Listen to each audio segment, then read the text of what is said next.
Welcome to BBC World News. I'm Philip Hayton. Heavy loss of life and catastrophic destruction.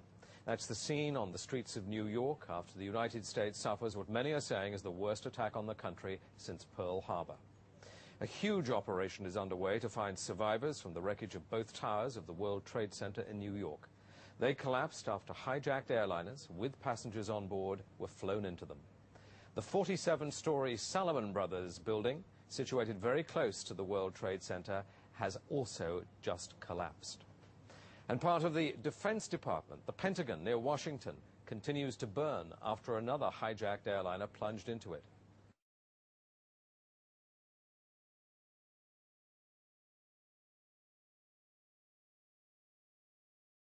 Now, more on the latest building collapse in New York. You might have heard a few moments ago I was talking about the Salomon Brothers building collapsing. And indeed it has. Apparently that's only a few hundred yards away from where the World Trade Center towers were. And it seems that this was not a result of a new attack. It was because the building had been weakened during this morning's attacks. We'll probably find out more now about that from our correspondent, Jane Stanley. Jane, what more can you tell us about the Salomon Brothers building and its collapse? Well, only really what you already know. Details are very, very sketchy. There's almost a sense downtown in New York behind me, down by the World Trade Centers, of just an area completely closed off as the rescue workers try to do their job. But this isn't the first building that has suffered as a result. We know that part of the Marriott Hotel next to the World Trade Center also collapsed as a result of this huge amount of falling debris from 110 floors of the two twin towers of the World Trade Center. As you can see behind me, the Trade Center appears to be still burning. We see these huge clouds of smoke and ash, and we know that behind that there's an empty piece of what was a very familiar New York skyline, a symbol of the financial prosperity of this city, but completely disappeared now, and New York is still unable to take on board what has happened to them today. Presumably there were very few people in the Salomon building when it collapsed. I mean, there were, I suppose, fears of possible further collapses around the area. That's what you would hope, because this whole downtown area behind me has been completely sealed off and evacuated, apart from the emergency workers. That was done by the mayor, Rudy Giuliani, much earlier today, because of, course, the dreadful collapse of the Twin Towers of the World Trade Center.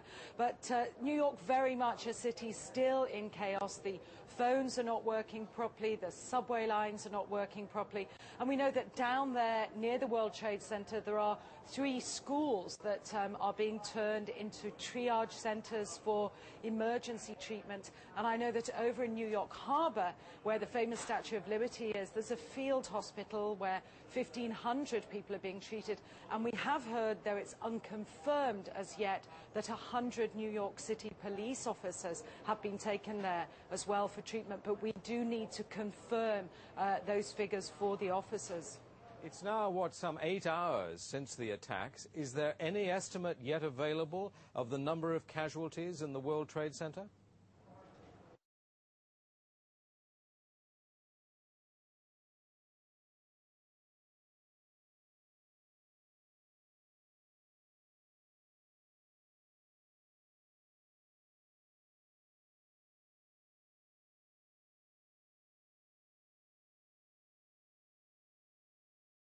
We don't know how many people have been killed. We can't even put a figure. I think when you talk to people on they don't even say how many people might have been killed and injured. And I think that feeling, until the idea of the devastation, people don't really know what to say or what to think. I think they feel the bubble of their security as being in America has definitely been popped. This city and this country will not be the same. But they don't really know where to turn. That's the very sad thing. I think there's going to be a lot of very, very traumatized people that has hit them very, very hard. Jane, I think many of us, when we heard the news, perhaps on the radio earlier today, were completely flabbergasted by it and just couldn't comprehend it. I mean, it almost sounded too far-fetched. I was wondering what it's felt like for you being in Manhattan. Well, unfortunately, I think we've lost the line with Jane Stanley. in Manhattan. Perhaps we can rejoin her and follow that up later.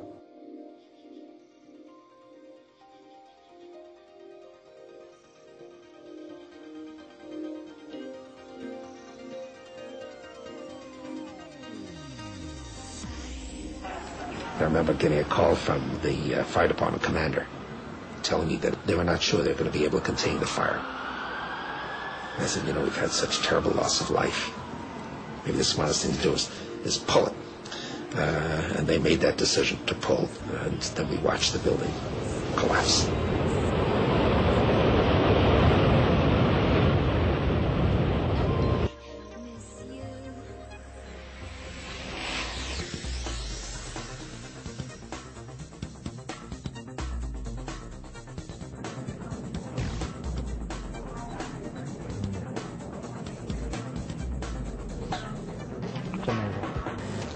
Amazing, incredible picture word. For the third time today, it's reminiscent of those pictures we've all seen too much on television before, when a building was deliberately destroyed by well-placed dynamite to knock it down.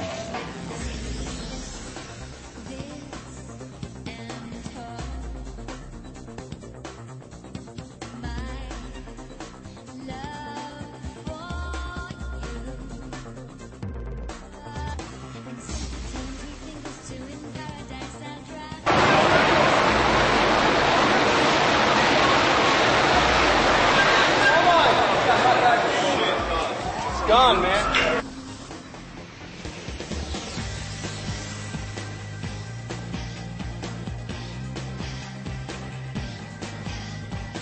I was about 5 blocks away when I heard explosions, 3 thuds, and turned around to see the building we just got out of, antenna tip over and fall in on itself. And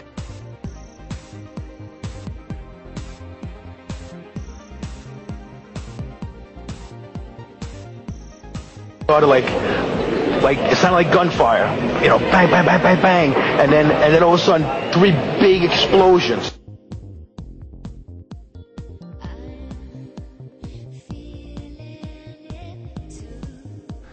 If you've seen many of the managed demolitions where they implode a building and they cause it essentially to fall vertically because they cause all of the vertical columns to fail simultaneously. That's exactly what it looked like, and that's what happened.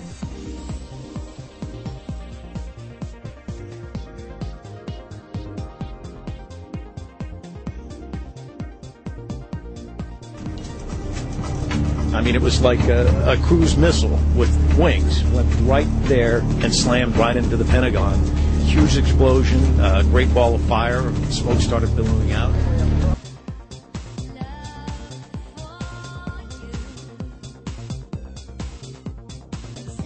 Car to look because that's unusual for this area. And when we heard an explosion, saw smoke coming from the plane in the air, and then there was 2 other planes that passed right over top. They shot it down. Our plane shot it down. God bless them for doing that.